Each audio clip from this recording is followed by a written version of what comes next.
Apple reported quarterly financial results that showed a surprising increase in iPhone sales. That was helped by a stimulus program in China, which also facilitated a year-over-year growth in the region for Apple, in a region where Apple had been demonstrating declines for several consecutive quarters. Of course, I've had Apple stock rated as a hold for 2025. I told investors coming into this year that Apple's valuation was getting stretched, and the year contained significant headwinds, including geopolitical tensions, and now with the increasing risks of tariffs. I told investors there were better large cap tech stocks to buy instead of Apple. Of course, the stock price is up following the earnings release of about 2%, but year to date, Apple's shares are still down roughly 17%.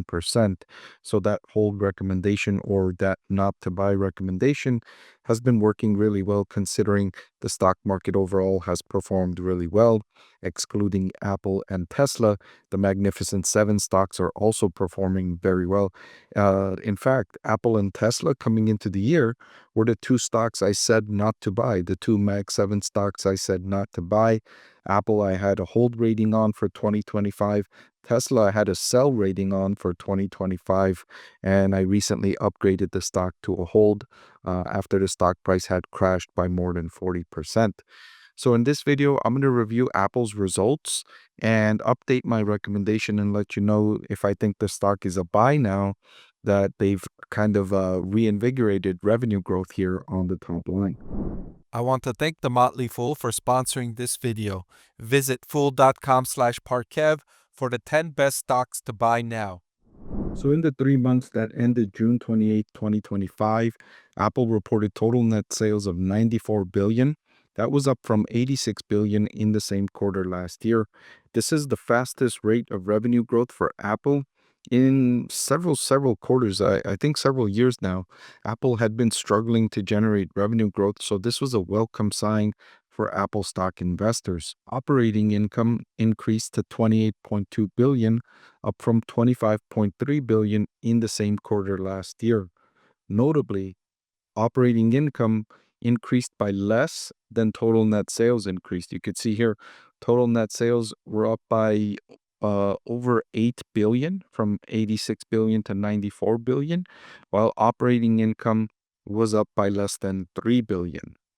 Partly to blame for this increase, or less than stellar increase in operating profit, is the company getting hit with the headwinds from tariffs, and now it has to pay a higher cost of goods for selling most of its products. And then on top of that, the sales increase in the most recent quarter was mostly contributed in its product segment, which generate a lower gross profit margin than its services segment, which generate a gross profit margin nearly twice that of the product segment. Unfortunately, Apple, the price it will pay for tariffs is only going to increase from here.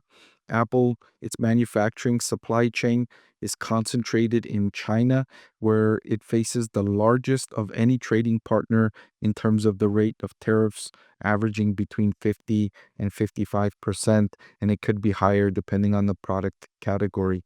And then Apple also has significant supply chain in India, which also faces a relatively high tariff rate of 25% or above, including some penalties President Donald Trump has stated.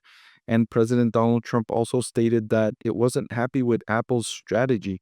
Remember when tariffs were first announced a few months ago, Apple said what it was going to do is shift its manufacturing from China to India for the US market. So since Apple, and I guess this is a good time to share with you Apple's sales by geographic segment, you can see the Americas are less than 50% of its total net sales in the most recent quarter, at 41 billion of the total 94 billion overall. So what Apple said it's going to do for the sales in the United States, it's going to source that manufacturing from India and Vietnam. Okay, so those are lower tariff regions. And then for the rest of its sales, including Europe, Greater China, Japan, the rest of Asia Pacific, it's going to use its Chinese manufacturing base to fulfill orders in that region where it won't have to pay a tariff. So Apple said it will increase its manufacturing in India, especially for the sourcing of its America's sales. So it's basically shifting its manufacturing from China to India for most of the products that it's selling in the United States. And of course, that wasn't the goal of President Donald Trump, just to have companies shift their manufacturing around to capitalize on the lowest tariff rates. The goal was to bring manufacturing back to the United States. However, that's not something that will happen in the near term. I don't even think Apple can manufacture its iPhone here in the United States anytime soon, even if it was willing to pay the higher cost. I don't think it has the manufacturing base here, or if there's a manufacturing base here in order to fulfill those orders. Apple, remember, doesn't own the manufacturing, it outsources it to other companies.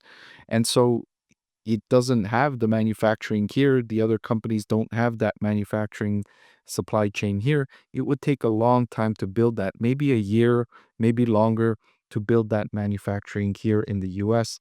So for Apple, it's just going to mean, shifting the supply chain from one country to another to pay the lowest tariffs possible. And that's not the goal of President Donald Trump.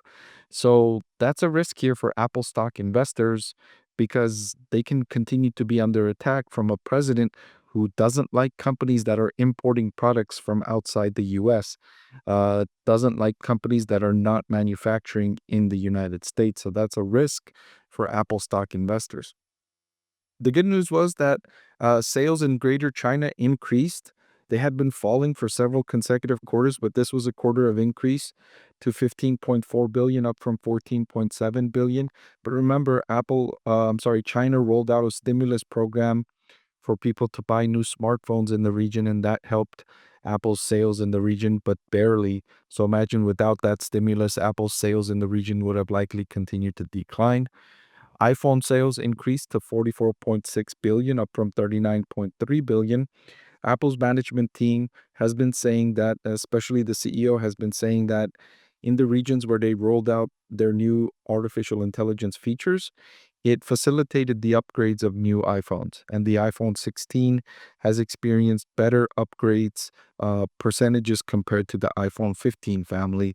So that's been good news for Apple also. Apple's been an interesting outlier in the Magnificent Seven, while most other Mag 7 stocks, including Alphabet, Microsoft, Tesla, all of them, they've been piling into investments, right? They've been investing in artificial intelligence, spending hundreds of billions of dollars in the companies, in the better performing companies. And then Tesla, of course, doesn't have that kind of money.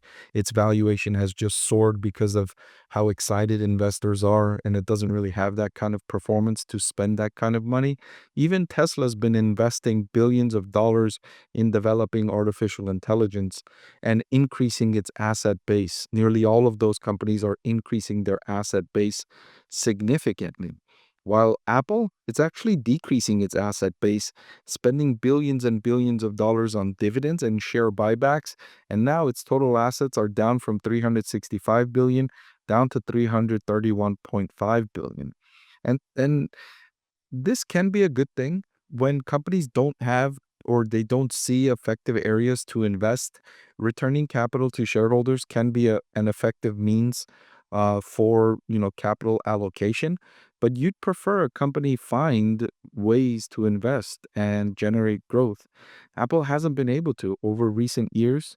They haven't found a new product category to invest in, and they've been notably behind in artificial intelligence. In the earnings call, Apple CEO Tim Cook said, "We know we're behind in AI, and we're not against making an acquisition to catch up. So keep your eye out for Apple potentially making an acquisition to catch up in this AI race." So when I go to fiscal.ai to pull up the forward price to earnings ratio for Apple, I see a valuation at 29, which is at the midpoint of where this stock has traded for this year. It was lower at one point right after President Donald Trump announced the tariffs. The valuation fell to around 23, and now it's back up to 29. I don't think this increase back up to 29 is justified. It's not like the tariffs have been eliminated. If anything, the tariffs have been solidified, right? The deals with Europe, Japan, South Korea, all of the deals contain a tariff of at least 10, 15, 20, 25%. China still faces a large 50% tariff, could be moving higher. Several sector-specific tariffs have been announced. So the tariff risk remains for a company that outsources nearly all of its manufacturing, and nearly all of it is outside the United States. Now, when I look at my discounted cash flow valuation model, the intrinsic value I calculated for Apple is $177. It's currently trading at $207, not counting the after-hours price action following the earnings release.